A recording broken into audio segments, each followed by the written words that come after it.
Hey, good morning, everyone. Hope you're having a great day so far. It's Saturday, and it's raining here, so really not much I can do outside today, which I rarely do, but I do sometimes. But yeah, so what I'm working on today is that '06 Chevy 3500 dump truck that I purchased from a customer.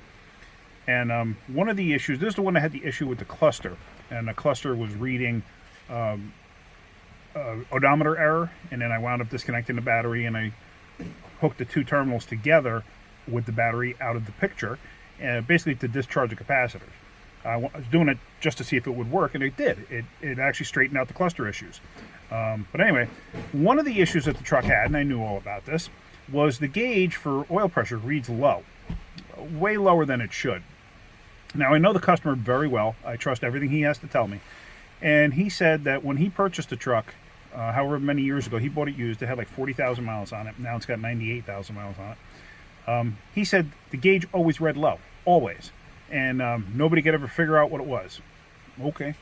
But he doesn't remember what was done. He just absolutely has no clue what was done to it over time. But anyway, so I figure, all right, there's a couple things it could be.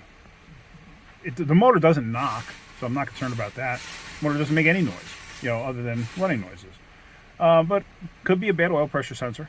Could be a plugged up screen underneath the oil pressure sensor. It could be the O-ring for the oil pump. They have a tendency to split. They'll crack or whatever, and they'll aerate the oil because the O-ring is actually out of the sump of oil. It's above the oil line, basically. So it'll actually start to suck air. So you'll get aerated oil going through the motor. You would think that would create tapping or something like that. And like I said, this motor doesn't tap. It sounds like a good running 6-liter. So what I'm going to start with is I'm going to put a new oil pressure switch in. And I actually have one from GM. So I'm going to put the GM one in it, and we're going to go from there. But let me show you what I got. So here's the cluster. And like I said, turn the key on. And if you recall before, the odometer would never show up until I did what I had to do. So now, if you look at the oil pressure gauge, sugar, I killed the battery. That's my fault. Let me go hook a jumper pack to this. This truck has actually been sitting for let's say for very long. It's been sitting for, since October. And it started right up for me the other day when I did the other video. So let me get a jumper pack on this, and then I'm going to show you what the oil gauge does. Alright, so I got a booster hooked up to it now. Now, it was totally my fault. I've had the truck sitting in the shop now for a little over an hour with the key not completely off, like I had it in neutral, so it kept, like the dash lights and stuff illuminated the whole time. So, totally my fault. Basically, I'm going to charge the battery when I'm doing the work on it. Well, let me show you what the actual oil pressure shows. Now, the engine's dead cold, so. And there you go. As you hear, the motor doesn't make any noise. Other than what you would think it would make. But there at cold, if you're kind of going to guess what that gauge is reading, that's like 18, 19, something like that, and that's cold. So, yeah, there's an issue there. So, we are going to straighten that out. I'm going to shut this down. I'm going to disconnect the battery too, so this way I can charge it. So now let's go underneath the hood.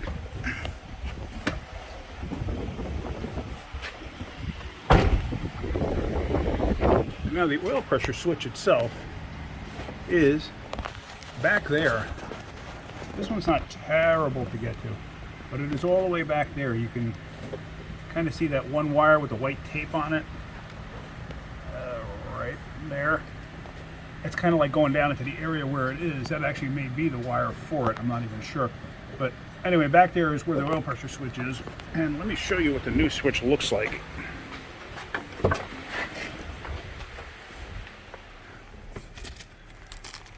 So here it is. GM switch. So I'm going to put this in first. I want to see if that changes anything. Actually, what I might do is I think I'm going to hook an oil pressure gauge to this first because I want to see what the actual oil pressure is. That'll give me an idea of what might be going on. And there's a new O-ring. I picked up an O-ring while I was at it because I figured, what the heck, I may as well, it's an $8 O-ring or whatever the heck it cost me. I don't remember. $6, $8, $12, whatever it was. It was cheap. But yeah, so let's do that. Let's get the old switch out. And let's hook an oil pressure gauge to this, and let's start it, and let's see what the actual oil pressure is. Up in the engine bay here, you can now see, if you look, if I come back here, there's the switch there. It's kind of like not an extremely convenient spot. It's not bad, but yeah, it doesn't look at all like anybody's changed it. It's hard to tell. I mean, it may have been changed at one point, but I'm going to pop it out, and then below it actually sits a screen, a filter screen. So I'm going to pop that out too, just to see. So let's get that out. Kind of difficult to film all of this, and really not much you can see. Got the old one out. Let's see if we can see inside the hole at all.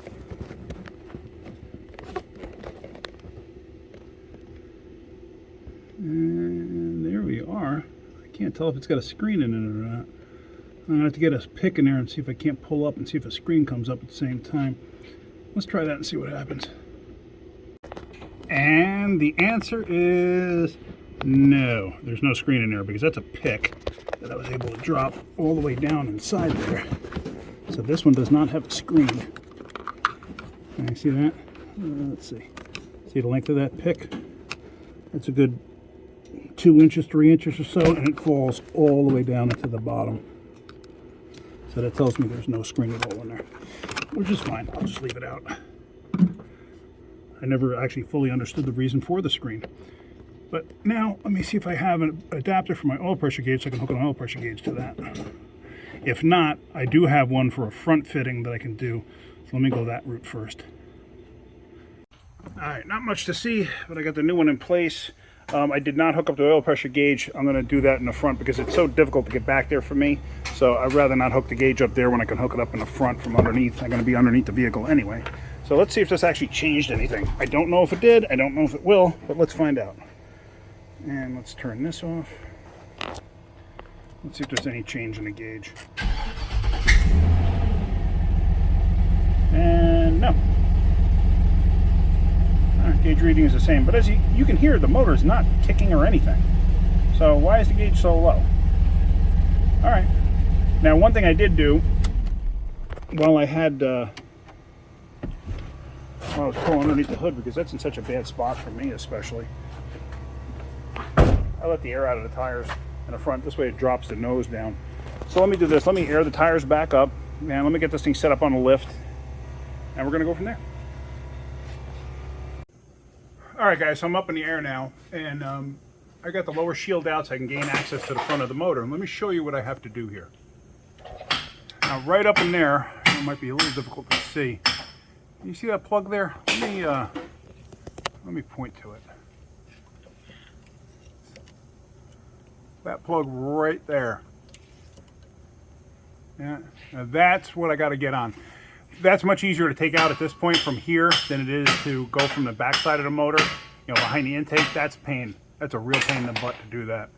So what I'm going to do is I'm going to take my adapter that I have for these motors, which is this, and I think I got this on Jegs or Summit or something like that. I may have even gotten it off of Amazon. I'm not even 100% positive.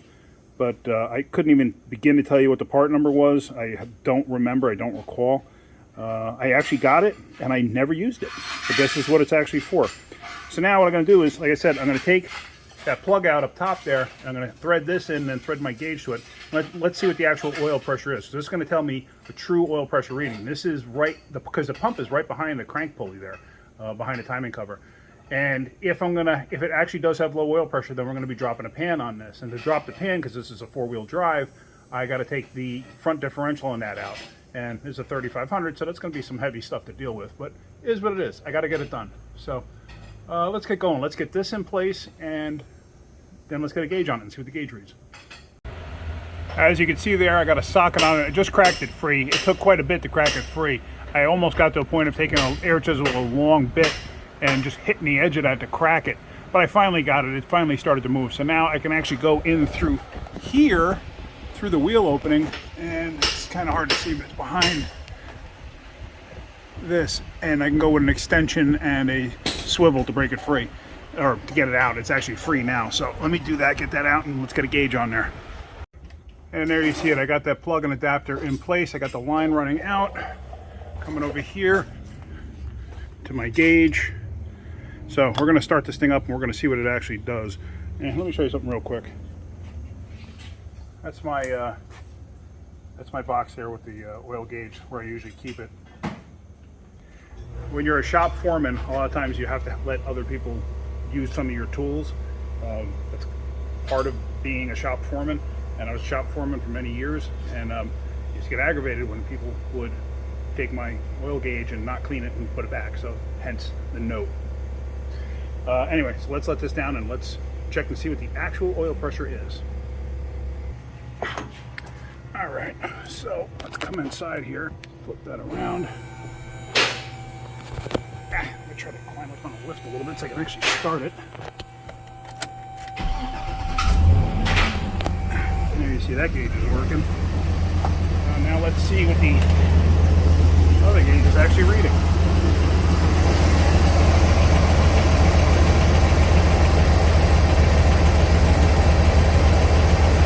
Look at that. Reading up around 45, 50, 45-ish. I'll go 42, 45. As far as I'm concerned, that's pretty darn good. I don't have a way of revving this up unless I put a scanner on it.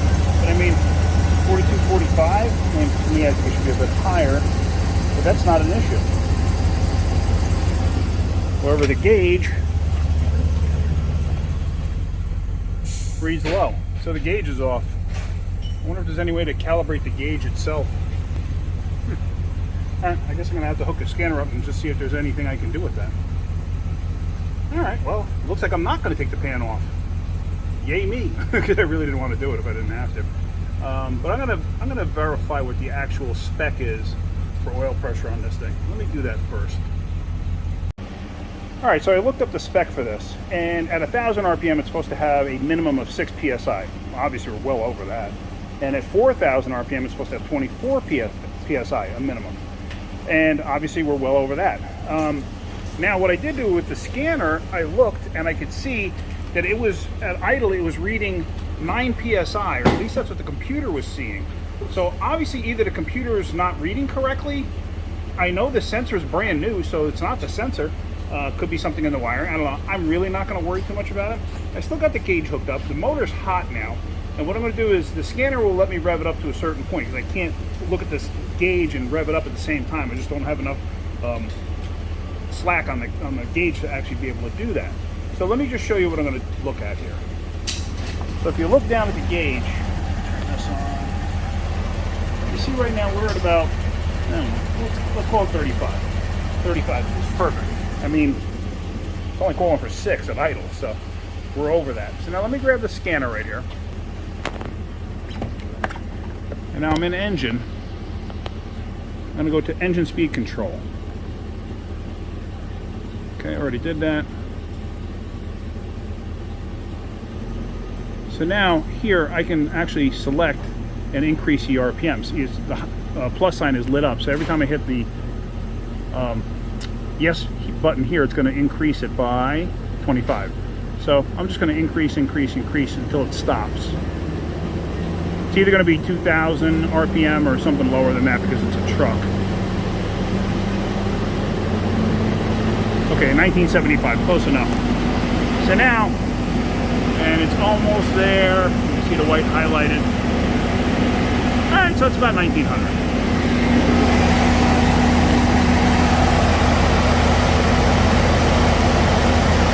So we're going to call that 50, 49.